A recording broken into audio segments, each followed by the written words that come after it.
आवश्यकता होती है। मैं फिर से लोगों से क्वेश्चन पूछता हूं कि यदि टू व्हीलर चलाना है तो हम लोग कहां से कैसे देखते हैं, किसके तरफ देखते हैं? और तो लोगों का आंसर रहता है कि आगे और कभी कभी साइड में भी हम लोगों को देखने की आवश्यकता होती है। और लोगों से मैं फिर से क्वेश्चन पूछता हूं कि यदि फोर व्हीलर चलाना है तो कहां कहां देखेंगे? तो लोग बोलते हैं बाहर देखने की आवश्यकता होती है, आगे बाएं, आगे भी देखने की आवश्यकता होती है, दाएं बाएं देखने की आवश्यकता होती है और पीछे भी देखने की आवश्यकता होती है। और लास्ट में मैं एक सवाल पूछता हूं कि यदि हवाई जहाज किसी व्यक्ति को चलाना, एक पायलट यदि चलाता है तो वो कहां देखता है? तो यदि हम लोगों को मालूम हो कि जो व्यक्ति एरोप्लेन फ्लाई करा रहा है, जो पायलट है, उसको वो यदि फ्लाई कराना चाहता है तो वो कहां देखता है? वो बहुत ज्यादा ऊंचाई पे नहीं देखता है, वो एरोप्लेन के बाहर नहीं देखता है, वो एरोप्लेन का जो बॉडी है, जो इंफॉर्मेशन पैनल है, वहां पे वो देखता है और इसीलिए वो अच्छे से चला पाता है। उसी प्रकार से हम लोगों को सोचने की आवश्यकता है कि यदि साइकिल के स्पीड से हमको जिंदगी में यदि आगे बढ़ना है तो सब लोगों पे फोकस करते रहें, हम बाहर फोकस करें, अपने आप पे फोकस करने की आवश्यकता नहीं है।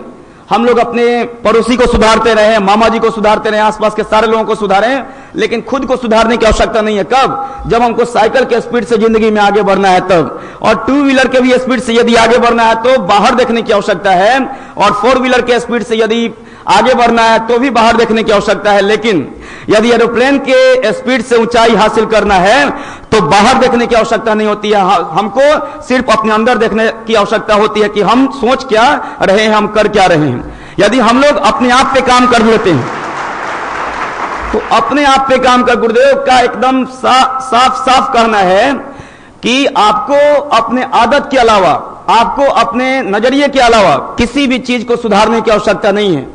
यदि हम लोग अपनी आदत को, नजरिए को सुधार लेते हैं तो हमारा सारा जो दृष्टिकोण हो जाता है वो बदल जाता है। एक दृष्टिकोण कैसे बदल जाता है वो बहुत ही इंपॉर्टेंट है, मैं इसको बताना चाहूंगा।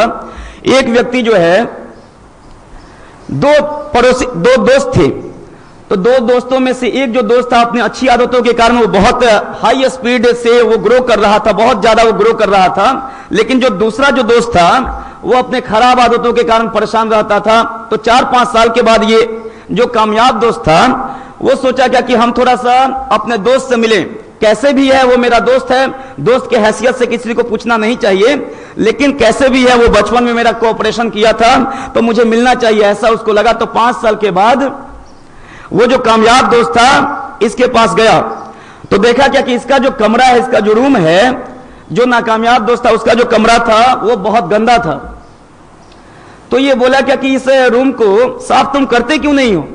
तो ये व्यक्ति बोला क्या कि ये जो नाकामयाब दोस्त थे वो बोले क्या कि कोई तो आने वाला रहता नहीं है, हमको ही ना सिर्फ रहना है, और कोई तो आता व्यक्ति नहीं है, और 5 दिन 10 दिन के बाद से क्या हो जाता है, फिर से वैसे ही गंदगी लग जाती है। इसीलिए हम सोचते हैं क्या कि सिर्फ हमको ही रहना है और फिर से 10 दिन के बाद गंदगी लग ही जाएगी, तो उससे क्या फर्क पड़ता है, हम ऐसे ही रहते हैं। तो जो कामयाब दोस्त था उसको लगा क्या कि ज्यादा इसको समझाने की आवश्यकता नहीं है, ज्यादा समझाएंगे भी तो इस पे असर नहीं पड़ेगा। इसीलिए वो शाम में आया और एक गुलदस्ता को वो खरीद कर लाया। तो गुलदस्ता को जैसे ही दिया तो उसको लगा कि एक साइड में वो रखा, और जैसे ही उसको लगा क्या कि ये जो गुलदस्ता है इतना शानदार गुलदस्ता है और ये जो गंदे से कमरे में नहीं रख पाएगा, तो कम से कम एक कोने को मैं साफ कर दे रहा हूं, एक कॉर्नर को मैं साफ कर दे रहा हूं। तो जिस कॉर्नर में रखा गया था गुलदस्ता उस कॉर्नर को साफ कर दिया। वो अगले दिन एक व्यक्ति आ रहे हैं, बोल रहे हैं कि इतना ज्यादा जबरदस्त ये गुलदस्ता है, एक कोना साफ हुआ है, तो 5 दिन की और जो साइड में है, जो बचा हुआ जो साइड है वो तुम साफ क्यों नहीं कर रहे हो? एक साइड कितना अच्छा लग रहा है। तो देखा गया कि वो जो साइड था पूरा एक साइड साफ हो गया। उसके बाद से 2 व्यक्ति और आए, बोले क्या कि एक साइड इतना शानदार लग रहा है और बाकी वाले को भी साफ कर दोगे तो और ये जो रूम होगा वो शानदार हो जाएगा। तो ऐसे धीरे धीरे साफ करते करते क्या हुआ, 1 महीना के अंदर वो जो पूरा उसका जो रूम था वो साफ हो गया। तो मैं आप लोगों से एक सिंपल सा सवाल पूछता हूं कि वो जो गुलदस्ता था उसके आने के कारण ये इतना ज्यादा जो गंदा था कमरा वो ऑटोमेटिकली साफ हो गया, थोड़ा थोड़ा देर कर करके। उसी प्रकार से हमारे अंदर यदि एक आदत आती है, एक गुलदस्ते टाइप की एक अच्छी आदत आती है, तो तो हम कितने भी खराब रहे उससे कोई फर्क नहीं पड़ता है। हमारा जो व्यक्तित्व वाला जो रूम है वो स्वतः साफ होने लगेगा। इसीलिए अपने आदत पे फोकस करने की आवश्यकता होती है।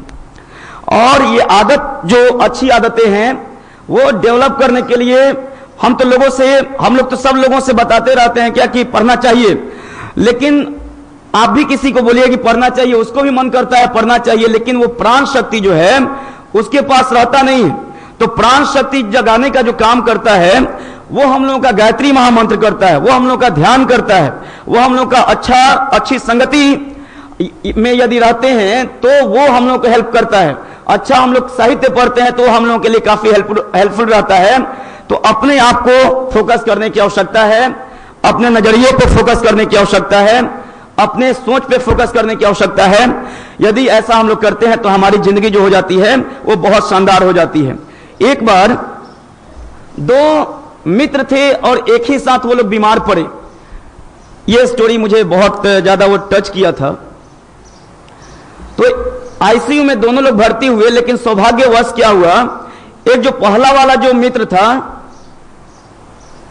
उसका जो बेड था वो खिड़की के तरफ था, मतलब वो थोड़ा सा यदि होश में आ सकता था तो खिड़की के बाहर वो देख सकता था। लेकिन ये जो दूसरा जो मित्र था उसका जो बेड था वो बीच में पड़ा हुआ था, तो चाहकर भी वो खिड़की के बाहर नहीं देख पाता था। तो वो जिसका जो बेड था वो खिड़की के पास था, तो वो रोज रोज नई नई कहानियां बताता था, रोज रोज वो बाहर देखता था और बोलता था क्या कि देखिए कितना अच्छा नजारा है, बारात जा रहा है, दूल्हे का गाड़ी जा रहा है, और देखता था अपने दोस्त को मुस्कुराते हुए, तो इसको बहुत अच्छा लगता था। और ये भी सोचता था कि हमारा जो दोस्त है कितना अच्छे से कहानी सुनाता है, हमको इंटरटेन करता है, ये मेरा बहुत ही अच्छा दोस्त है। तो ये जो सिलसिला था इसके खुश करने का, अच्छा बात बताने का, तो 10 से 15 दिन हुआ। 15 दिन के बाद इसको ईर्ष्या होने लगी, उसको जलन होने लगा उससे। सोचा क्या कि देखिए प्रभु, और दिन तो हमारे से आप अन्याय कर ही रहे थे, लेकिन जब हम लोग मर रहे हैं फिर भी आप हमारे साथ अन्याय कर रहे हैं कि जब बेड ये पड़ा हुआ है तो इसको कितना बड़ा सौभाग्य दिए हैं कि ये बाहर की चीजें देख सकता है, और मेरा जो बेड है वो यहीं पे पड़ा हुआ है। अब उससे जलन महसूस होने लगा था, और जैसे ही बोलता था वो लड़का कि अरे ये जो है एक बंदर जा रहा है, कुत्ता जा रहा है, चिड़िया चहचहा रही है, तो अब उसको खुशी नहीं हो रही थी, अब उसको जलन होने लगा था। सोच रहा था कि कितना जल्दी ये हमारा दोस्त का देहांत हो जाए, तरफते तरफते मर जाए, तो जिससे मैं नर्स से रिक्वेस्ट कर पाऊंगा कि बेड वहां पे शिफ्ट कर दिया जाए, और उससे वो जो नजारा है, उससे जो वो ये हमारा जो साइट है, जो दृश्य है, उसको मैं खुद से देख पाऊंगा।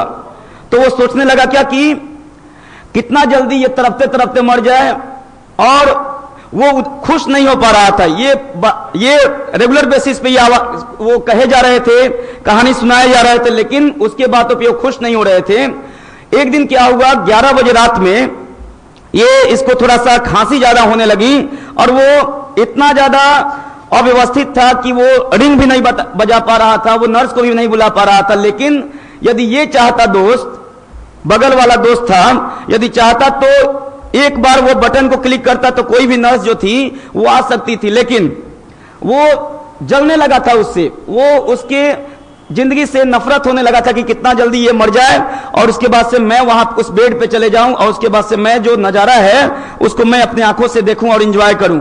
और ये देखते देखते वो तरफते रह गया, खांसते रह गया, और अंत में उसका देहांत हो गया। और सुबह में जैसे ही नर्स आई तो ये खुश था कि अब इसका जो बॉडी है वो ले जाया जाएगा। और उसके बाद से नर्स से रिक्वेस्ट किया कि यदि मैं इसके बेड पे चला जाऊंगा तो आपको कोई ऐतराज, आपको कोई दिक्कत? तो बोला, उस नर्स ने बोली क्या कि नहीं, कोई फर्क नहीं पड़ता है, आप यहां रहो या उससे वहीं पे रहो, कोई दिक्कत नहीं है। तो अगले 2 घंटे में जैसे ही वो गया, और उसके बाद से जैसे ही वो देखा तो देख कर आश्चर्यचकित हो गया कि वहां पे कोई चीज नहीं हो रही थी। एक लंबा सा, एक ऊंचा सा दीवार था जिसके आसपास कोई भी एक्सीडेंट, कोई भी इंसिडेंट, कोई भी घटना नहीं हो रही थी। तब लगा कि वो जो हमारा दोस्त था, वो हमारा दोस्त क्या किया था, हमारा दोस्त अपने मन से कल्पना कर रहा था और अपने मन से सुना रहा था कहानियों को, ताकि हमको अच्छा लगे। लेकिन अपने दोस्त के बारे में शिकायत मैंने कब करने लगा था, जब ये जो खुशी थी, जब अपनापन जो था वो जलन में बदल गया था, तो उसी समय से इनकी जो नजरिया थी वो बदल गई थी। तो मेरा आप लोगों से भाव भरा निवेदन कि कोई भी जो व्यक्ति है वो यदि आप लोग उनसे जलने लगेंगे तो धीरे धीरे हम लोगों के अंदर बहुत ज्यादा विकार होने लगेगा, हम बहुत ही डेट्यूरेट करने लगेंगे, बहुत ही नीचे गिरते चले जाएंगे।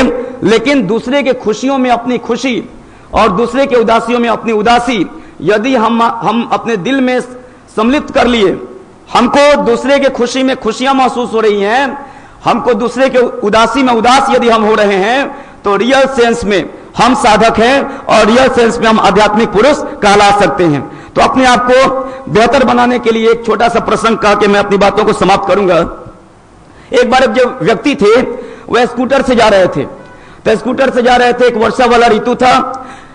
उस समय अचानक क्या था, एक 4 व्हीलर उनके पर आया और उनके शरीर पे पूरा कीचड़ जो था वो उछाल दिया। तो वो चिल्लाने लगे, वो ऊपर वाले को गाली देने लगे कि किसी को आप दे देते हैं स्कूटर और किसी को आप 4 व्हीलर दे देते हैं गाली खाने के लिए, गाली सुनने के लिए। मतलब ऊपर वाले को ये कोस रहे थे कि हमारे पास सिर्फ स्कूटर है और दूसरे के पास 4 व्हीलर क्यों है। अगले बार 2-3 कदम और 4 कदम आगे गए वो, तो देख रहे हैं क्या कि उनका एक और गड्ढा आया, तो स्पीड में थे। तो जैसे ही थोड़ा सा स्पीड में गए तो इनका जो अगला चक्का था, इनके स्कूटर का अगला चक्का जो था वो गड्ढे में गिरा। और देख रहे हैं क्या कि उसके बगल में एक जो अपाहिज जो इंसान थे, जो दिव्यांग इंसान थे, वो फठी के सहारे वो क्रॉल कर रहे थे, वो रेंग रहे थे। और वो बोले बहुत ही असहायता से कि भाई साहब थोड़ा सा आप धीरे चलाइए गाड़ी, क्यों? क्योंकि मुझे बहुत परेशानी हो रही है शिफ्ट करने में। तो वहां पे उस समय क्या किया उन्होंने, उस समय जो स्कूटर वाले जो व्यक्ति थे ऊपर वाले को थैंक यू बोले कि हे प्रभु, आपने मुझे बहुत बड़ा उपहार दिया है कि कम से कम आपने सही सलामत मुझे तो भेजा है ना। पहले मोमेंट में क्या कर रहा था वो, पहले मोमेंट में अपने से बड़े लोगों को देख रहे थे और ऊपर वाले को गाली दे रहे थे, और जैसे ही अपने से कमतर लोगों को वो देखे तो उसके बाद से ईश्वर को उन्होंने शुक्रगुजार किया कि हे प्रभु, हमारे जिंदगी में जो भी है उनके जैसा बहुत कम लोगों के पास है। तो हमारी यदि दृष्टिकोण जो हमारे पास है उस पर यदि शिफ्ट हो जा रहा है तो हम आज से, अभी से और इसी वक्त से खुश होने लगेंगे। क्योंकि एक बात तो मानना है कि खुश तो वो लोग भी हैं, उदास तो वो लोग भी हैं जिनके पास हमारे से ज्यादा है, और खुश तो वो लोग भी हैं जिनके पास हमारे से कम है। यानी जो संपत्ति है, बाहरी जो संपत्ति है, उसका खुशी से कोई लेना देना नहीं। हमारी जो मन स्थिति है वो बदलेगी तो हमारी जो परिस्थिति है वो बदल जाएगी। तो ज्यादा वक्त नहीं लेते हुए मैं बुलाना चाहूंगा